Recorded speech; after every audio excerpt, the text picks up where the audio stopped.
my glasses. Oh, there they are. Oh, yeah. We were in trouble there for a moment. Before I get started, I want to make one suggestion on behalf of JP and me. Earlier we heard the prime of life described as 30 to 50. Couldn't we extend it a little bit? We need all the help we can get.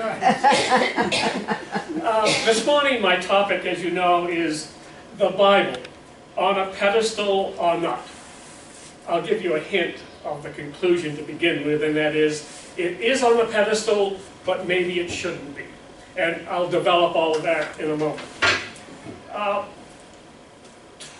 25 years ago, when we moved to Owensboro, it never would have entered my head to think I would be in a position to make what I think is a fairly good presentation on the topic of the Bible improperly being on a pedestal. How did I get there?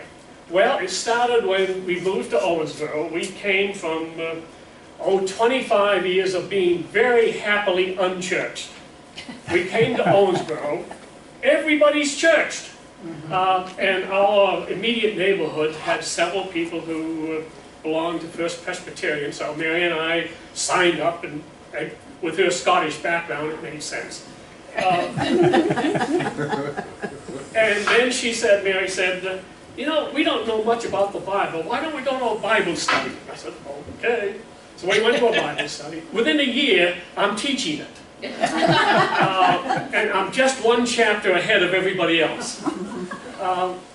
But that began a period of more than 20 years of serious reading, serious thinking, exploration about the nature of the Bible and what it all means to us as Americans and as human beings. Now, there's no question in my mind that the Bible is a tremendously important part of Western culture, particularly American culture. Many say that it is probably the most important book written in our culture. And if you ask any member of an academic team, high school academic team, whether or not they need to know the Bible, they'll say, absolutely, many of the questions involve a knowledge of the Bible. In English, there are dozens of translations in English alone, let alone the hundreds of other translations around the world. When we lived in the Philippines, there was a group called the Summer Institute that sent linguists off into the remote parts of the country to translate the Bible into local languages, of which in the Philippines there are many. So it has reached out throughout all of Western culture. And it includes, I think, some truths that are truly self-evident, some ethical guidelines that are extremely important for those of us who want to live an ethical life. It helps us understand who we are, where we came from, and what we're all about. I challenge any of you to read the book of Psalms, and you will come away with the thought of, my goodness, written 3,000 years ago, yet it talks to me today. It's astonishing. They have the same concerns. These were written probably something like 3,000 years ago. They have the same concerns, the same thoughts, many of which we still have today. So it's very much current in that sense. One of my favorite books is the book of Proverbs, which goes on for a great time, listing things that one should do and one shouldn't do. And my favorite is in Proverbs chapter 16, verse 31. It says, "Gray hair is a crown of glory. It comes from a righteous life."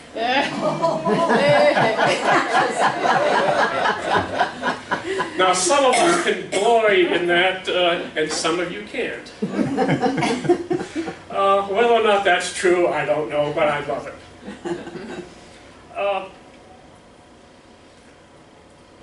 So it really does, the Bible has a very important part, a role to play, but my thought is that it isn't sacred, and it certainly isn't a stand-in for God.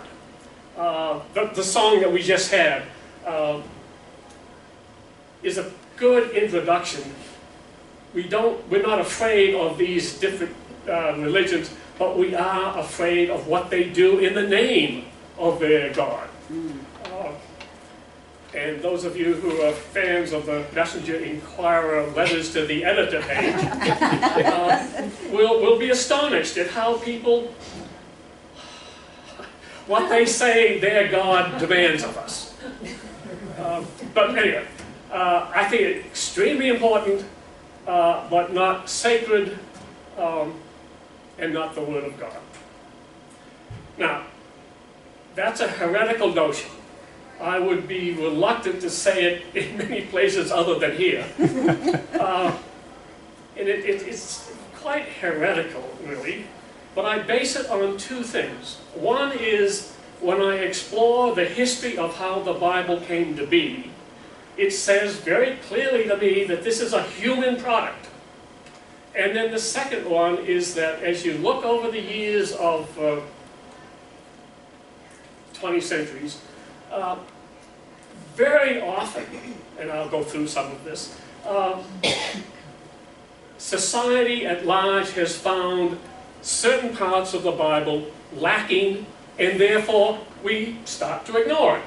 So there is a history of shaping the message from the Bible to suit our ongoing learning about ourselves, our culture, our society, science, all that. So those are the two things. One, how the Bible came to be, and how historically we've already been changing it. Why not continue? Now there was a time, and this is really for most of the Christian period, when the Bible was considered God's Word. God wrote it. One of the little jokes is that he also wrote it in Elizabethan English. Although some would say that no, God guided the hand of the people who wrote it. And that particularly the New Testament was written by people who were actually eyewitnesses and participants of Jesus' early years. That's the way people accepted the Bible for many centuries, until roughly 1850, say, when, and it started in Germany, I'm told, people began to look at the Bible as a historical document and say, okay, what can we learn about it? That went on for quite some time, and then beginning, say, in 1950, after the Second World War, that exploration of the Bible and its sources really became much more apparent. Books were written, and are still being written, about the Bible and what people are learning about the Bible. So really, say from 1950 on, I think the progressive understanding of the Bible has changed enormously, although you won't find many people saying that out loud. But now we have a new way of seeing things. And the way I like to think about it, and this is the chronology of the Bible. We know that Paul wrote his letters in the years, say, 55 to 65 AD. So that's itself quite some time after the crucifixion, which you could say took place in 30 AD. But then the first gospel, Mark's, wasn't written until 70 AD. Matthew and Luke were probably written in 85, roughly, AD. John probably came in the 90s, and Revelation perhaps even after that. So you've got these, what we used to think were eyewitness accounts, written decades after the events that they say they are describing. Anyone who's ever played that, what do they call it, the telephone game, where you send around a message, knows that over a period of time, good heavens, in 2 or 3 minutes, the message can change as it's transferred from one person to another.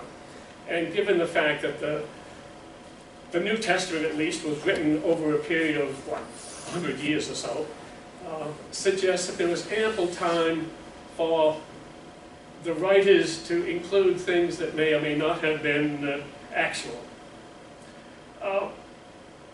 As they got into it and just looked more deeply into the nature of the Bible, they found problems with the story. For example, on 3 of the Gospels say that the Last Supper was on Passover Eve. John seems to have it the day before. Well, how'd that happen? Some seem to say that Jesus' ministry lasted 1 year. Others say it was a 3-year event. Some of the favorite stories in the Bible, and this one is always a shocker. Those without sin throw the first stone. Wonderful. We all know the story. We subscribe to it whether we're Christians or not. Unfortunately, it only appears in Bibles written in 1200 AD and later. In the earliest text that we have, there's no mention of it. Somebody found a text where the story was written in the margin, and then 100 years later it becomes part of the Bible. And so somebody, one of the scribes, apparently said to himself, "This story is too good. I'm going to put it in." And so ever since 1200 AD, it's been there, and we all love it. We think it's important. Bart Ehrman is the guy who destroyed it. He is a very well-read historian, but is a total skeptic, and he has unearthed a lot about the Bible that just shatters our traditions. Then we have alterations that people have understood take place in the Bible, in addition to adding things. The Gospel of Mark, as best people can tell these days, ends with chapter 15, verse 8. Okay? That, for those of you who don't know, that ends with the women finding the empty tomb and fleeing in fear. Well, we can't have that, can we? So somebody, some years later, adds chapter 16, in which the women don't flee in fear. They go back and tell the apostles, who come and then experience Jesus later on. But it's all altered from the original. And the way they tell this is that the vocabulary, the writing technique in the original Greek is very different from the rest of it. So it appears that somebody said, we can't stop there. We've got to add these resurrection stories. So they do. New discoveries as recently as 1945, a number of manuscripts were discovered. One of them is called the Gospel of Thomas. Some scholars say, gee, the Gospel of Thomas, which is a collection of about 110 sayings of Jesus, they said, gee, this is just as important as the 4 Gospels we have. We just didn't know it existed. And so a group of scholars called the Jesus Seminar has published a major work on the New Testament called the 5 Gospels, because they consider Thomas to be equally valid for their purposes. The Dead Sea Scrolls were also discovered in the past century, and that has allowed people to understand Judaism in a way that we didn't before. And since Jesus was a Jew, it now allows us to understand Jesus more. All of this, in addition to what we have in the Bible itself, there are literally dozens of other manuscripts from the same period of time that, for whatever reason, were not accepted into the canon. Now, the canon is the list of authorized parts of the Bible. And it wasn't settled until about 400 AD. So during all of that period, folks were debating as to what should be in what we now know as the Bible. And even then, there are small differences between the Bible from one denomination to another. But essentially it was AD 400 when things finally settled down. Now all of this says to me that the Bible was very much a human product. It was probably written perhaps 3,000 years ago at the beginning, although oral stories probably existed before that. People debated it, worked on it, wrote it, changed it, until 400 AD things were settled. To me, there's no way that can be anything other than a human product. And what do we know about human products? They're not infallible. They are fallible. And so I take that, I say, okay, this says to me that as a human product, we can look at the Bible as we would any human product and say, well, maybe yes, maybe no, but certainly not in capital letters. Now, so it's a human product, not a stand-in for God. Now the second part of my thesis is, how has the Bible been altered over the course of the centuries, altered in ways that take certain things that were common and made them not permitted, and then things that were permitted and then zapped. So you have, throughout the history, you have societies, parts of societies maybe, rejecting certain things that used to be considered standard in the Bible. The one that's most often used, of course, is slavery. Slavery, clearly an essential part of the Old Testament, and not condemned in the New. In fact, Paul says, slaves, obey your masters. So there's, and of course during the years leading up to the Civil War in our country, many Christians, ministers said, the Bible says it's okay. Let's keep slavery in the United States. That's pretty much gone.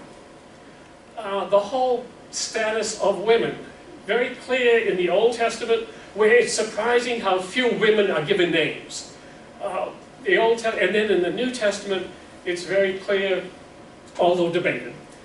In the New Testament, women are also, well, Paul is said to have said, sit down and shut up.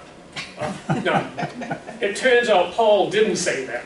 Somebody writing in Paul's name many generations later put that in and said Paul said it, Paul didn't. But clearly it was a patriarchy. And the role of women is changing, still not accepted throughout all of society, all of societies, but it has changed quite a bit, improved quite a bit, I should say, even though the Bible hasn't changed on the subject.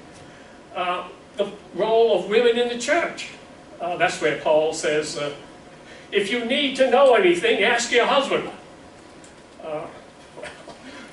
I'm not sure that's the best advice. And of course that struggle still goes on with the Catholic Church still not ordaining women, although, and many Baptist churches do not as well, although many what's called mainstream Protestant churches do, and the Episcopal Church does. But it's still, the Bible hasn't changed, but the role of women both in society and in the church has definitely changed.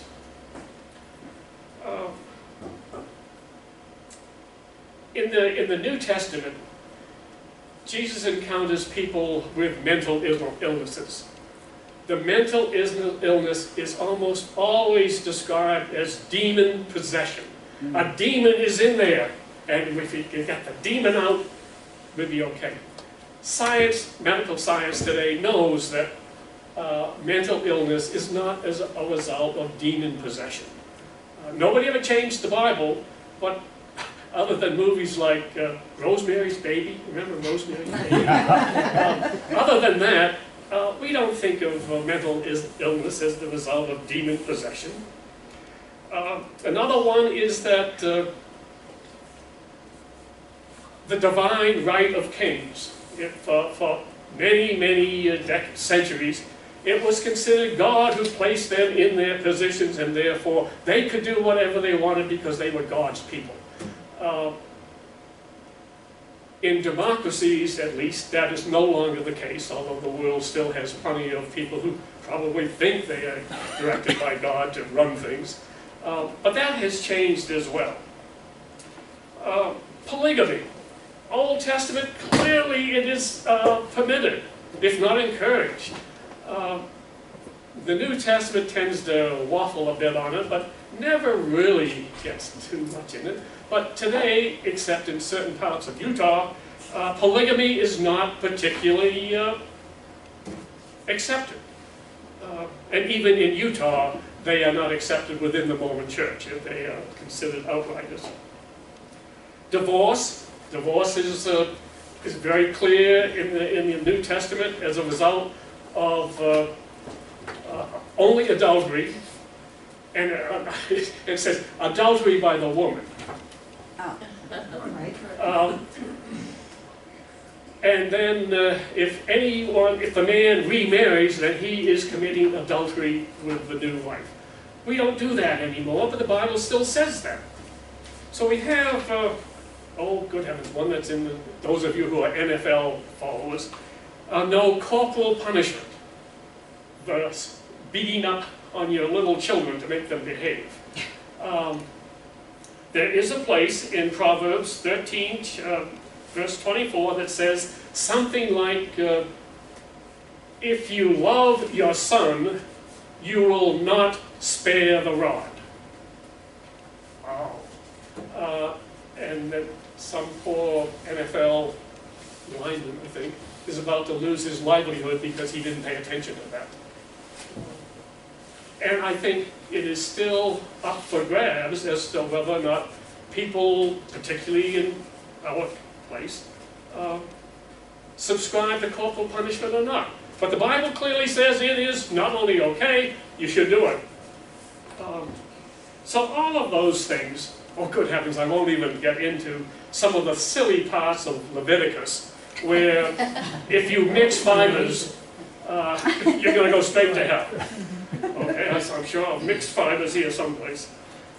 So as I look at all that, all those changes that have taken place in the Bible, in society, but without the Bible changing, it says to me that the practice of reinterpreting the Bible is a long-established practice within Christianity, and there's no reason why it should stop. So I conclude with that from the historical standpoint, we can see it's a human product. From the changes that have already taken place, we can see that it is not sacrosanct. It is subject to change. It has been subject to change forever. So I say, taken together, let's take the Bible down off its pedestal, continue to use it as an extremely important part of Western culture, but no longer give it the power to be the clincher when we have a decision to make. Let's let things like science and societal norms and the culture, let all these other things come into the discussion, and we can use the Bible in that discussion, but certainly it is not the end-all and be-all, despite what you read in the MI on most letters to the editor. So that's where I have come after my 20 years of thinking this through. I still thoroughly enjoy studying Christianity. I am a Christian, I think. And the Bible, the story of the Bible is very important to me. But I think I have reached the point where I can say, it doesn't belong on the pedestal people want to put it on. Thank you very much.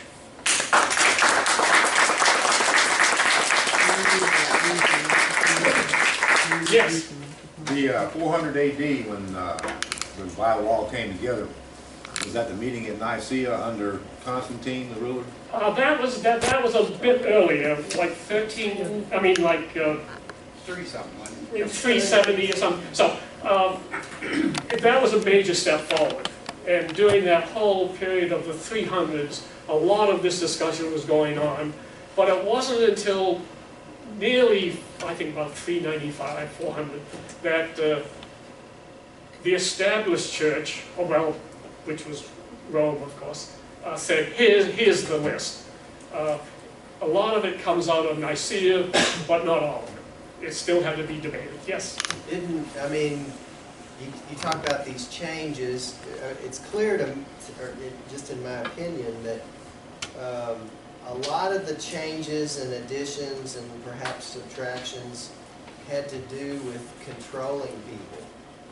Like, I think the whole resurrection story and the whole fundamentalist Christian belief that you have to be saved by Jesus and going, you know, I don't know where the hell comes from, because there's really not that much of a hell in Judaism. I mean, isn't that all about kind of trying to control people and scare people? Yes, and I think control was obviously part of it, and one of the reasons that the meeting in Nicaea took place was the emperor didn't want people squabbling. He wanted, just stop squabbling, settle it. And if you don't settle it, you're out of here. And yes? I have a question, I guess, of calling yourself a Christian.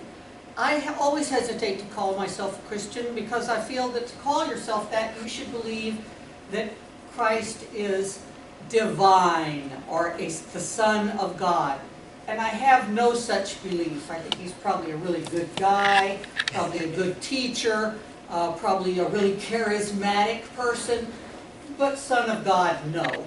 So I think I can't call myself a Christian. And you call yourself a Christian, so where do you stand on that divine Christ thing? Uh-oh. Didn't expect that, man. Okay, nobody can hear you, it's only us. Turn off the machines. I tend to agree with what you're saying. Yeah. But I think you can be a Christian without accepting the Trinity or Jesus' role in the Trinity. Vicki?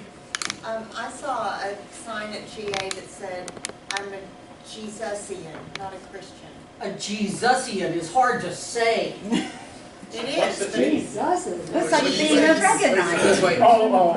Jesus-I-N rather than Christ. Because you believe in the principles. and what he preached. That's compared to. Oh, I You see. can only say the word. Yes, you can say it. Yeah, I tend to agree with Ann, and I probably wouldn't go as far as you would, but I think that there is a very legitimate question about the divinity. Yes? What do you think, how much different do you think the Bible would be if Jerry Falwell and Jim and Tammy Baker and Jimmy Swaggart, Pat Robinson, and some of the other folks wrote it? Oh, they wrote it? We have a lot more Leviticus. Well, we'd get rid of all that love nonsense. Well, what was it? Was it Abraham? Who was it? Jefferson. Jefferson. Jefferson Cut out all rewrote it. sorts of Yeah, he parts. cut out. So these guys you're talking about would cut out a whole different set of. Well, yeah, I just always, thought about that. I think, I'm not sure they could rewrite it, but they certainly do interpret it differently. Yeah. And they pick and choose, and I think they're guilty of what our song said. Right. And we really haven't said anything about all the contradictions Oh, right. in the Bible. Was King James Stewart's the first translation into English, or were there other translations into English before that? There was one before that, and the guy paid with his life. Ooh. The church got so upset, the Catholic Church got so upset, I think they burned him at the stake, actually. I forget what his name was. Begins with a W, maybe? That's not Wycliffe. Was one of John Wycliffe? Wycliffe. John Wycliffe? Yes. I think. But yes, there was one in English before, but by the time God instructed King James to do it the right way. Right. Who is gay? What? Go ahead. Is it, you know, we're talking about the divinity of Christ. Is it possible that Christ's original message may have been something along the lines of, I'm divine, everyone's divine as a human, Exactly. that bringing, you know, trying to emphasize the divinity of humanity, our connection to everything else? Yes, and I Which think is more of that an Eastern philosophy. it could well be. Certainly he was one who protected or wanted to protect the people who were down and out, Right. the outcasts of society. And I also think that Just some of the things he said, you know, some of the So things he's the value attributed to of saying. human life, the individual. yes, Well, I'm a believer, firm believer in the alien astronaut theory. okay. And in the belief of that, is it possible that the Book of Enoch was taken out because of its teachings of extraterrestrials? Have you, in your 25, 35 years, read anything on the Book of Enoch? No, as a matter of fact, I probably couldn't have told you I knew it existed, but I'll take a look. And It was removed during the meeting in Nicaea. The It was taken out in that canon, but before that it was in there. go ahead. And it's still, you can still read it, you can still I have access no it. Wednesday morning was Wednesday was a Jewish holiday, and there was a red moon early that morning, and it was a red, big, bright sucker too. Now, I want to say a little and see what you have to say about it. As my reading tells me, there's some of the Jews, there's about 4 or 5 more to come, by the way, next year. And some of the Jews are saying that there are signs from God and that we're going through, I guess, a tribulation like Moses' people went through, that the United States has left God and we're going to go that route just like they did. And so my question comes down to, all of the next red moons are on a Jewish holiday. Yeah. Now my take is that the Jews, they don't control, I don't think, the eclipse and the movement of the sun and so forth. So I think they pick the holiday to fit, but they would lead you to think that God is sending it on their holiday. Yeah. Well, JP? there's a book, The Blood Moons, they're called. Blood Moons, by James Hargis, who was Baptist down in Texas. Very right-wing, but this whole story, they bring the book and they talk about the events that have happened. There's always been a significant event with each of these blood moons. And so this now has just occurred, this last Wednesday. And so there's supposed to be some significant event. No one knows what it is. But there is a book you can read about. It's been waiting, we're still waiting. There are a number of places in the Old Testament and the New Testament that can be read to be the signs of the end times. And certainly in Judaism, one of the major beliefs was that eventually Yahweh would return and change society and save the Jews, and a new kingdom would arrive. That was one of the Jewish beliefs. Others didn't believe that. The leadership of the temple, for example, said there's no such thing as an afterlife or an end times.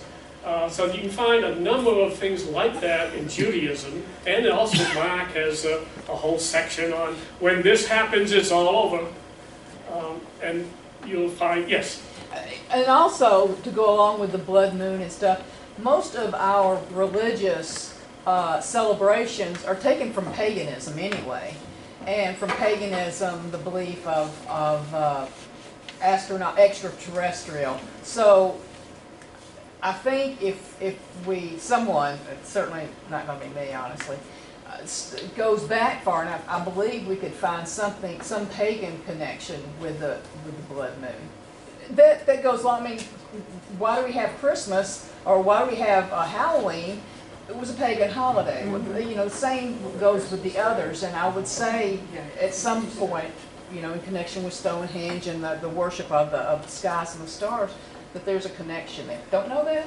Back in the book that I was in reading that I'm talking from, supposedly the United States was to be the New Jerusalem, and it has fallen by the wayside, and that's sort of what the book is all about. And I would say that is a standard approach for what I would consider a fundamentalist view of Christianity. And they would say that we have these standards, the United States has gone against them, and so now we are no longer the New Jerusalem. China is. Or Israel. Are these people aware that there are other countries on other pieces of land on this earth?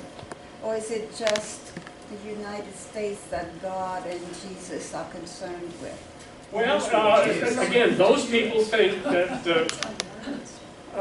Jesus will not return until Israel is totally protected and converted, and then Jesus will come back. And that's why fundamentalists are so involved in protecting Israel, because they feel that that's where it's all going to come to fruition. They think they're going to convert the Jews into Christianity? Is that what you said, Bill?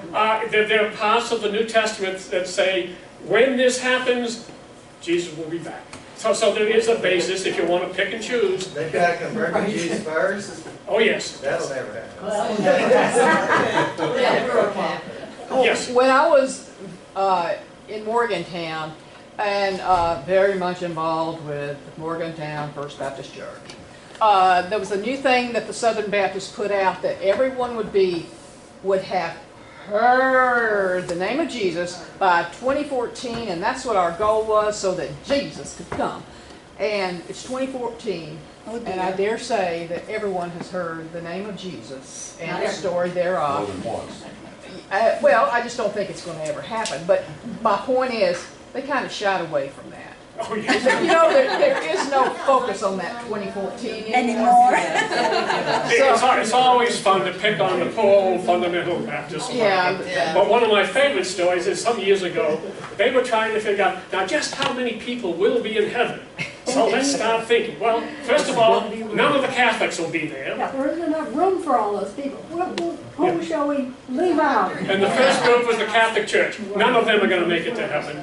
Then they began to work through the population, and they got down to, me and my neighbors are going to be there. Yes? I find that as we go further into the 2000s, that my mom gets more anxious because she is awaiting the rapture. Oh my goodness. She's a Southern Baptist Sunday school teacher. So she gets more adamant that I take the blood of Christ. Like every time that I see her, like, you need to raise your children this way. And the times are coming. It's the end days now, and the blood moon. She's freaking out about that. And Oh boy. so she gets, more anxious as the years go by in the 20s. And I don't know how best to handle a situation like I that. don't. Reading doesn't seem to work. Yes. But when I took over my religion courses at Western, it was really emphasized to us that the end times began when Christ ascended into heaven, and that was the beginning of the end times. Yes. People were at that time waiting for Christ to come in their lifetime. So we have taken that story and have just blasted it, and it's caused so much fear and angst with people waiting for that second coming. Was Jesus himself expecting the end times? Was he an apocalyptic? Some things I've read that he was. The book called The Zealot. Yeah, and then that one how Jesus became God. Yeah. Yeah, and there, within the New Testament, there are certain, and Paul particularly says that the end times are near, so don't worry about getting married, don't worry about raising your children, it's going to end soon. And then, of course, Eat, drink, and be the merry. fact that it didn't. That's the way to end it on. Yes.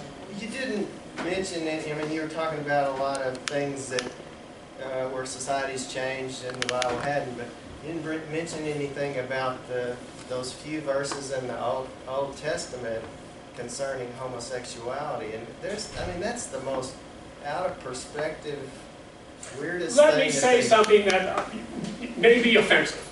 I look at those parts, and I look at other parts of the New Testament and the Old Testament, and I say the Bible is wrongly against homosexuality.